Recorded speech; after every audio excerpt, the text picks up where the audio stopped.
একদিকে ডোগির ঘটনাটা দেখা হোক, কীভাবে জলের মাথায় গিয়ে শুয়ে আছে বন্ধুরা।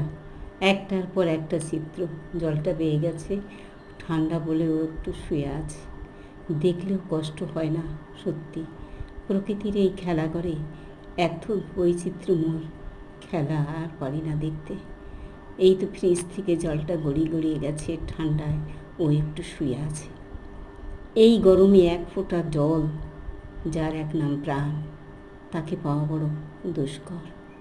জল প্রাণ বাঁচাতে পারে, তাই তো? তাই এর এক নাম জীবন। জীবন যেতে যেতে অনেক ঘটনা ঘটে যায় বন্ধুরা। দেখা হোক এমন একটা দৃশ্য। কাঁঠাল চুরি হয়ে যাবে বলে গাছটাকে বেঁধে রাখলো, মুড়ে রাখলো কী দিয়ে? কাপড় দিয়ে। গাছটা বন্দি এখন কাপড়ে। নীল দিগন্তে ওইতে সাইকেল চালিয়ে আসছে ভাইটা, কি সুন্দর। আর এখানে একে বেঁধে রেখেছে, দারুণ না?